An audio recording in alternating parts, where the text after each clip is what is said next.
Okay, let's start modeling. This modeling part, you can do it whatever way suits you the best, but this is just how I do it, and I'm just going to gun through this as fast as I can and try to explain some of the hotkeys I personally use as I go, because maybe you don't use the same, but I'm not going to be dwelling on anything on this because I'm not here to primarily teach Maya. I'm kind of hoping that people coming into this will have an understanding of Maya. I was only here to teach SYNTHEYES. Okay, so modeling. I want to make the room first. So I'm going to go create cube, and I'm going to hold hit W, hold V, and then scale. And let's go into wireframe for now, like proper wireframe. So hold D, V, snap to this, pivot, and now we're going to hold V and snap X over to this wall point. Hold Z, snap it to these back wall points. Now snap Y to some floor points. And with that, let's scale it up until we find the ceiling up there. And now let's scale on the other axes, just not Y. Just past the camera. Let's bring it, no, we're good. We're good, never mind. Okay, now I'm going to add some divisions. Actually, I'm not going to add the divisions yet. I'm going to add them. Actually, yeah, let's add them now. Shift right click, multi-cut. Now if I hold control, I can drag these cuts like so. Let's go with the planks there, and the planks wherever they might be tucked away right here. And let's see, we're gonna have to level this out more, and these as well. Let's get the top, and let's get this. These are really gonna have to be adjusted later. I'm gonna have to see how well I can balance out their spacing. They're not too far off from each other, actually. This one here, this one here could stand to be widened a little bit. That's not too bad. Again, this structure is old, it's crooked. Nothing has to be perfect. So now I'm going to bring up these points.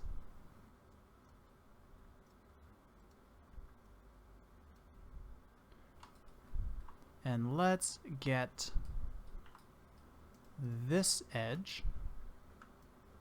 And just because I'm gonna wrap it around to the other side here. Oh, it grabbed everything except what I wanted. Zero out the windows. Now hold D, V, snap over here, and I'm just gonna lift that up level to our last window. Oh, come on. There we go. Alright, let's get that door. Shift right click, multi-cut. Actually, I'm gonna need another cut. I made that a bit too low. Let's zoom in, control, click. I don't like that floor, actually. I don't know if it's that lopsided, if the room is that lopsided, or if it's my constraints, but I didn't constrain the floor. And I think I matched the corner pretty well.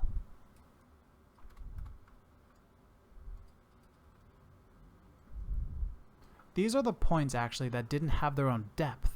That's what those are. I forgot. Sorry. Something I just want to explain. If you have a camera pushing into points like so, I projected some points that had no depth and didn't initially calculate, because see how we're pushing directly into them? They don't have the parallax that everything else does. So these points were kind of bound to be a failure. So because of that, the other points are kind of solving back there and still working, which means I can take this whole wall. Again, this just so happens to be the case for my shot. Try not to do this for yours. See, I've averaged it out to the other points that did calculate, down to right there. And we got a pretty good result. It's pretty averaged out. Again, these points had no proper depth to them, so it doesn't even matter that they're floating in space, because these could be anywhere from here to here and not make much of a difference. I might as well just move him back. Yeah. See, they made no difference. This just so happens to be the case for my shot. Okay. So since I moved it so aggressively, we do gotta move my door over now. So take these loops, bring them over. Cool. And I'll bring this floor over.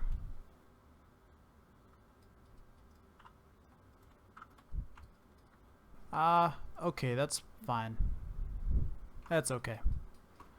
Let's go W, and I'm gonna right click edge, and I'm gonna select these faces. Actually, no, I'm not ready for that yet. Let me just look around my scene first. So my window here, I've got to adjust that. If your pivot keeps going to a place that you don't want it to, like you want to select this stuff, but you've been moving your pivot, double click any of these transform boxes to open your tool settings and then go reset. There we go. I'm going to lower that to this thing, raise that up a bit. By the way, if you don't know how to pan and zoom, hold the pipe key.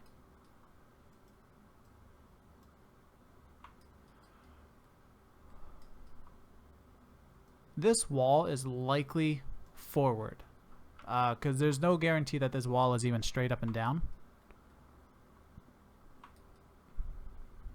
I just don't know if I want to tilt that right now. But if I do, I would select this stuff. Whoops. I had an extra face over there.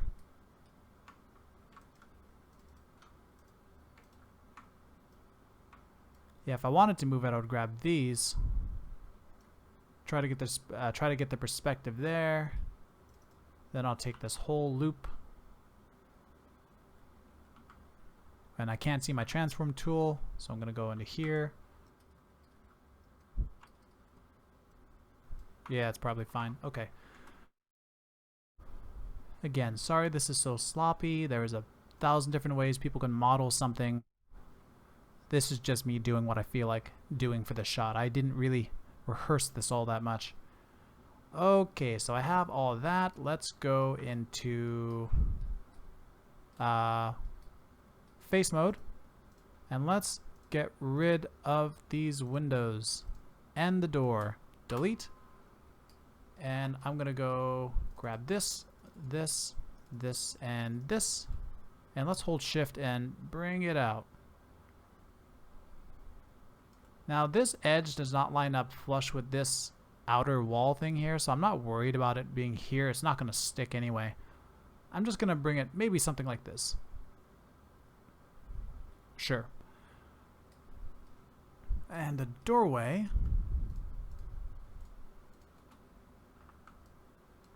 let's bring it out here. Just a guess at how big that doorway might be. There, I could see it there. Okay, so you'll notice our model has outward facing normals. So let's double click all the faces. Now shift right click, whole face normals, reverse.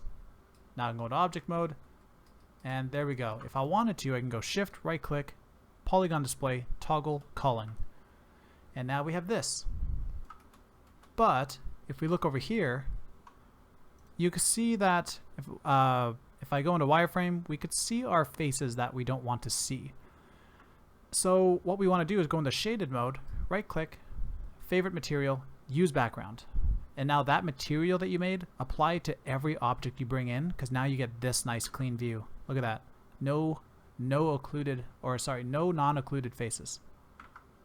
So now that I have this is pretty clean, but I'm gonna add a couple loops here and there just to even out and make some nice quads.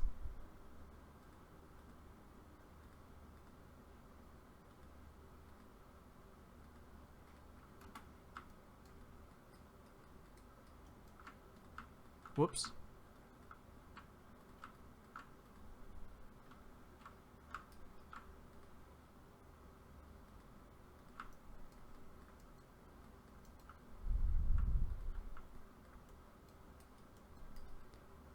This is off camera. I'm not going to worry about that. Okay, so we have this. If I deselect it, you could see we can't see anything now. Unless we go to wireframe, which we don't want because of that. So if I hit 5, we have our shaded view with our use background. But deselected, you can come up to wireframe on shaded, and you can see our wireframe is now there permanently. I'm also going to drag that object under set proxies. Now if I deselect it, hey, we got some nice color. And now we have some nice uniform quads. We have vertices all over the place on edges and surfaces to show us that they're sliding. Our floor looks pretty nice. So we built the room. Now let's build a couple things in the room. Maybe just this thing and that thing. I don't know. I could take a cylinder, hold V, snap it over here. I could take a cylinder, but we'll see if it's what I actually do. I'm going to go snap its pivot to the base, and now snap it to the floor. Try to slide it over. Let's right click, assign existing, use background. We're going to shrink this down a little bit. And let's look at it over here with the points. Looks like I kind of want to bring it over this way a bit. I can't really see where the base of it actually is in the shadow. So we'll hope that this is correct.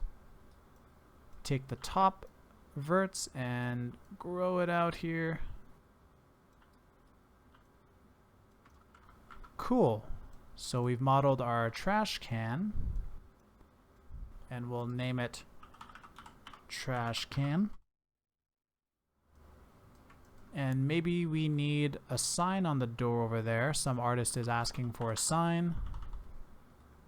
So I'm going to take this, snap it up to the wall. Let's rotate it on the x-axis. What is it, 90? Was 90 the right way to... Let's turn on wireframe on shaded for this view. Oh, cool, that is the right way.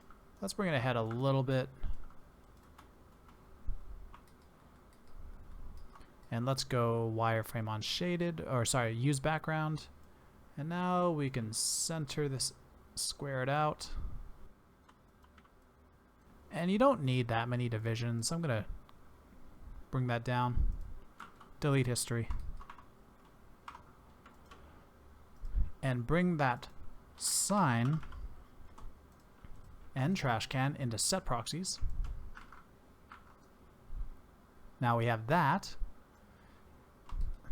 And let's see, one more thing. Let's take this thing here maybe. So I can take another cylinder. Let's snap it over here. I guess that's on the floor. So I'm going to take a vertice, snap it to the edge, snap this to the floor. Let's assign our use background. Hold control and click the Y line and bring it here. I don't like how that placed exactly. I'm going to hit 4 so I can see this. Yeah, I'm not super into that. Oh, I guess that makes sense there, maybe. Seems like there's a big tilt to this, like it's old and warped or something. I'm not entirely sure. It's alright, it's sticking.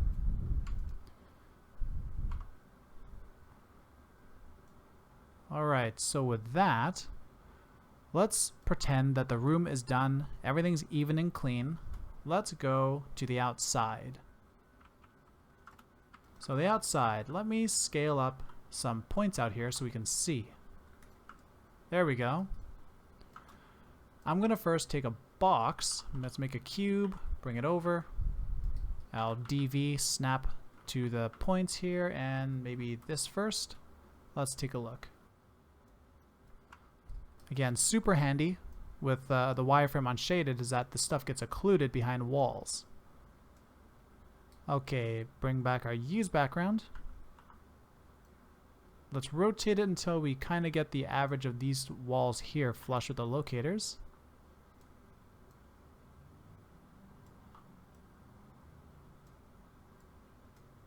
Scrub ahead until we see the rest of the shack. Scale it out. Cool. And we can add some more divisions. I still have my history, so I'll get a couple of these. And then we could see the other perspective on here. There's a little bit of X that we got to adjust here on the front. There we go. Again, shot like this, every structure is kind of organic and crooked, so we have a lot of freedom to tweak most of what we need. In fact, I'm going to take the top part up here. Cal from editing here. I just want to point out, for some reason, I only grabbed the front face rather than the row of faces on the top of the roof. Don't do what I did. Make sure you keep it clean and consistent, because when I turned the camera at another angle and I saw the weird shape of the roof, kind of made myself throw up a little. Bring it up. There we go. Let's call it shack. Whoops. What's this cylinder again? Oh, that's that thing. I don't know what that is. Stove? I don't know. I just know that's the heaty thing for this place. Actually, I think it's the thing next to it. I don't remember. Bring these two under set proxies. Cool. Alright, so you notice that we have some points missing on the far background. Where are they? I think they're being clipped out. So I'm going to select the camera. Control A, come over to clipping, add a couple zeros here. And if you have to, put a little higher number on the near clip so that your scene doesn't break.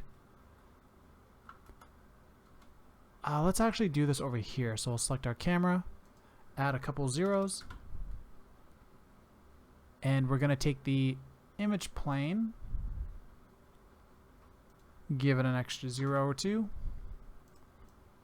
Our points back here. Okay, there's a couple. Here's one. I'm just winging it with this highlighting. Okay, so I found a few points back there. So let's make the cheapest hill you will have ever seen. So I'm going to make a plane.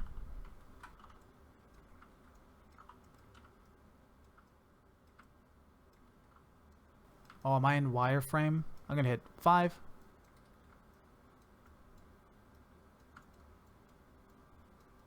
By the way, if you want this to actually line up with your plane, hold W. Oh wait, we're in rotate. Hold E for rotate and then object.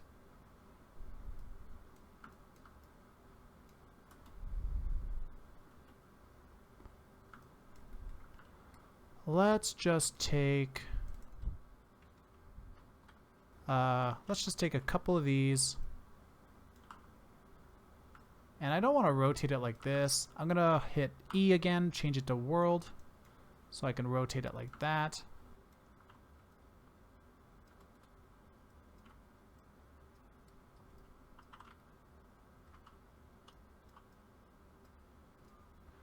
Okay, so I kind of squashed that hill.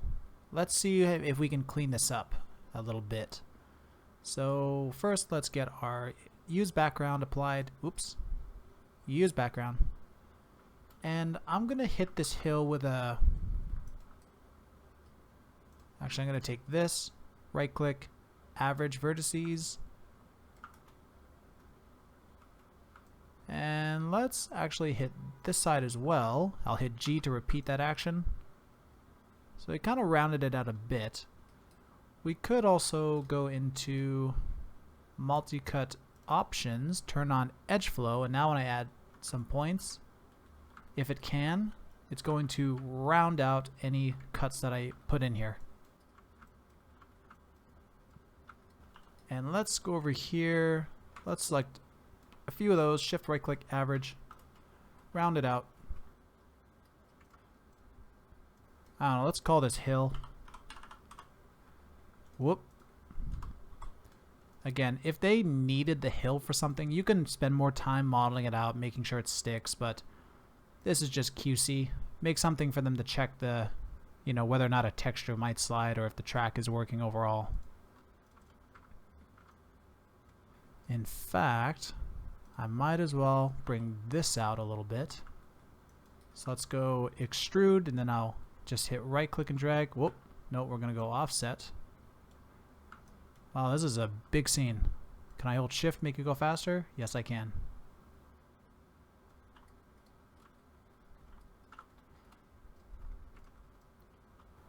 Alright, now let's get a ground in the foreground over here.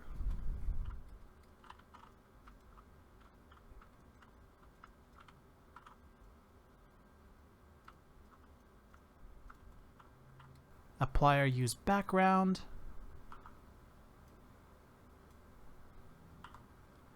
Let's bring it back a little bit.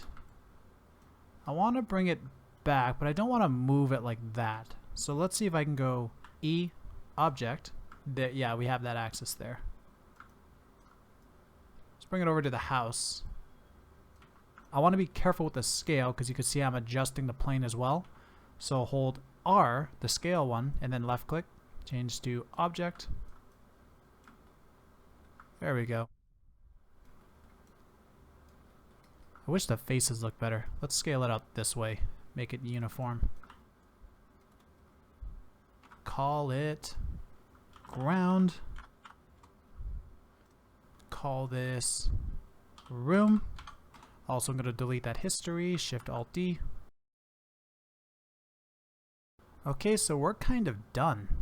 We could add more, but again, you only want to focus on what you're you only want to focus on whatever the scope of work is for the shot. Maybe they had a character walking across the floor. You only want to get some windows for lighting reasons and get enough geo that maybe some light bounce and shadow occlusion affects them. For the outside, again, we could add a character walking out here across the ground, just the ground's needed. Maybe he casts a shadow onto this weird sign thing and you would need to model that. Maybe they were going to put some graffiti or a big sign on the shack. Then, hey, you got to model the shack now. And maybe put some more time into it there. So let's try and finish this up now. Let's see. I have everything named. So if you have any lingering locators like I do, it is generally good to put cones around your scene to fill out any last thing just to prove that your shot is solving. So I'm going to grab some locators that I think could use some cones, and for this I'm also going to turn off selections for the polygons, and hopefully we don't select, yeah, so now we can select points that we want with a quick highlight and not grab the geo.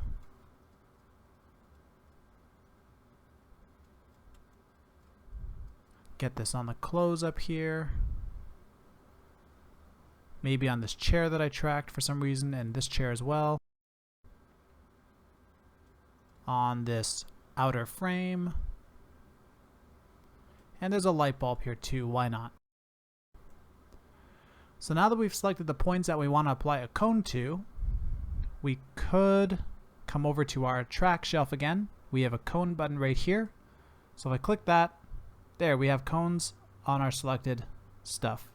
I'm going to come over to the cones group, select the top, shift select to the bottom, and I can scale them to whatever I think they should be. I'm going to scale up for some of my midground and background points to look okay. And then I'm actually just going to select a couple. Whoop, I got to turn on that polygon thing again.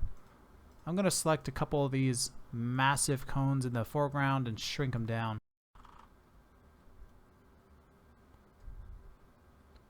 Okay. I'm going to toss this cones group into set proxies, and for the overall scene I'm going to oh, I didn't take the ground. I'm going to select the overall scene, right click, use background, make sure everything has use background, and locators, I'm going to shrink those a little bit. They're kind of excessive, but for our dailies at track we typically don't show them in a daily, so we could hide those for now. And I saved. Alright, so this would be our final scene. So I guess let's move on to publishing stuff. So that is modeling in Maya. Hopefully it helped you out, and yeah, good luck.